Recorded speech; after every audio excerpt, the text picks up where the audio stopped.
YouTube viewers அனைவருக்கும் அன்பான வணக்கம். Taste is easy here. இன்றைக்கி தக்காளி சாதம் பிரியாணி டேஸ்ட்டில் எப்படி செய்கிறதுன்னு பார்க்கலாம். இன்றைக்கி 2 பேர்த்துக்கு தேவையான அளவு தான் நான் சொல்கிறேன். வாங்க வீடியோக்குள்ளே போகலாம். இப்போ பாருங்கள், ஒரு குக்கர் வச்சுருக்கேன். 2 ஸ்பூன் அளவுக்கு நல்லெண்ணெய் சேர்த்துக்கலாம். 2 ஸ்பூன் அளவுக்கு நெய் சேர்த்துக்கலாம். நெய்யும் எண்ணெயும் சரிசமமான அளவு சேர்த்து செஞ்சால் தான் நம்மளுக்கு தக்காளி சாதம் ரொம்பவே நல்லா வரும். 2 பிரியாணி இலை, ஒரு அன்னாச்சி பூ, சின்ன அளவு பட்டை, கிராம்பு, ஏலக்காய், கிராம்பு இது எல்லாத்தையும் சேர்த்து நல்லா அப்படியே 5 நிமிஷம் விட்டுடலாம். 5 நிமிஷத்துக்கு அப்புறம் பாருங்கள், நல்லா எல்லாம் பொரிஞ்சிருக்கு. இப்போது ஒரு மீடியம் சைஸ் வெங்காயம் ஒன்று கட் பண்ணி நீல வாக்கில் வச்சுருக்கேன். அதுவும் இது கூட சேர்த்துக்கலாம்.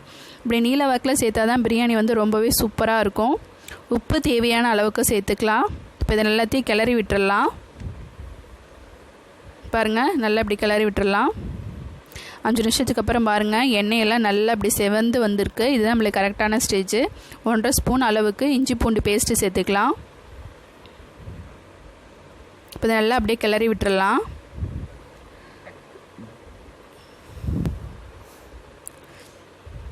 பாருங்கள், எண்ணெயெல்லாம் திரிஞ்சு வந்திருக்கு. பச்சை மிளகாய் 1 காரத்துக்கு சேர்த்துக்கலாம். நீங்கள் காரத்துக்கு ஏற்ற மாதிரி சேர்த்துக்கோங்க. நீங்கள் 2 பேர்த்துக்கு தேவையான அளவு தான் சொல்கிறேன். நல்லா அப்படியே இது கிளறி விட்டுடலாம்.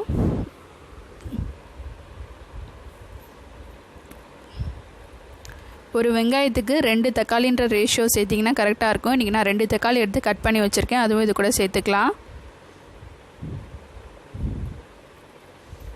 உப்பு தேவையான அளவுக்கு சேர்த்துக்கலாம். உப்பை அப்பப்போ சேர்க்குறது எதுக்காகனா, வெங்காயம் தக்காளி எல்லாம் வதங்கிறதுக்காக தான்.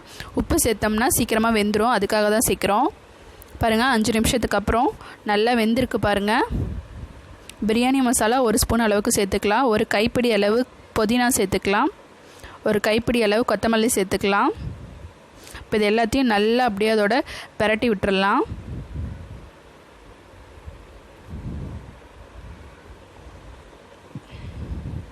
அஞ்சு நிமிஷத்துக்கு அப்புறம் பாருங்கள், எல்லாம் நல்லா சுண்டி வெந்திருக்கு. ஒரு 10 சின்ன வெங்காயம் எடுத்து நான் மிக்ஸி ஜாரில் அடித்து வச்சுருக்கேன். அதுவும் இது கூட சேர்த்துக்கலாம்.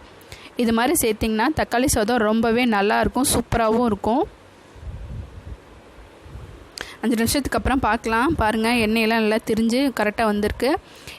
இந்த படியில் ஒரு படி அளவு நான் பாஸ்மதி ரைஸ் எடுத்திருந்தேன். அதில் 1க்கு 1.25 அளவுக்கு தண்ணி சேர்த்தா கரெக்டாக இருக்கும். 1க்கு 2 அளவு நீங்கள் சேர்த்திங்கன்னா சாப்பாடு குழஞ்சி வரும். இது நல்லா அப்படியே கிளறி விட்டுடலாம்.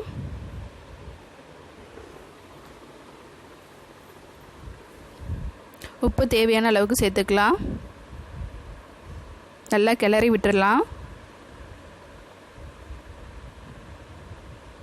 பாருங்கள், தண்ணியெல்லாம் கொதிச்சிருக்கு. இப்போது நான் 1/2 லெமன் எடுத்து புளிஞ்சு வச்சுருக்கேன். அதுவும் இது கூட சேர்த்துக்கலாம்.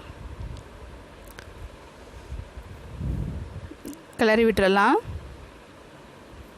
பாருங்கள், அரிசி நான் இதை செய்ய ஆரம்பிக்கும் போது தான் ஊற வச்சேன். அப்படி நீங்கள் ஊற வச்சிங்கன்னா தான் அரிசி உடையாமல் இருக்கும். சாப்பாடும் உங்களுக்கு நீல வாக்கில் நல்லா வரும். நீங்கள் ரொம்ப நேரம் ஊற வச்சிட்டிங்கன்னா அரிசியெல்லாம் உடஞ்சிரும். இப்போ இதை நல்லா அப்படியே கிளறி விட்டுடலாம். நான் இன்றைக்கி தம் பிரியாணி மாதிரி தான் செய்ய போகிறேன். நீங்கள் குக்கர் மூடி போடுறதா இருந்தால் ஒரு விசில் விட்டு விடுங்க. ஒரு 10 நிமிஷத்துக்கு அப்புறம் ஓப்பன் பண்ணி பார்க்கலாம். பாருங்கள், தண்ணி எல்லாம் சுண்டிருச்சு. இப்போது இதில் 1 ஸ்பூன் அளவுக்கு நெய் சேர்த்துக்கலாம். சேர்த்து ஒரு 2 நிமிஷம் அப்படியே மூடி போட்டு மறுபடியும் மூடலாம். குக்கரில் நீங்கள் செய்கிறதா இருந்தால் ஒரு விசில் மட்டும் விட்டால் கரெக்டான பதமாக உங்களுக்கு இருக்கும்.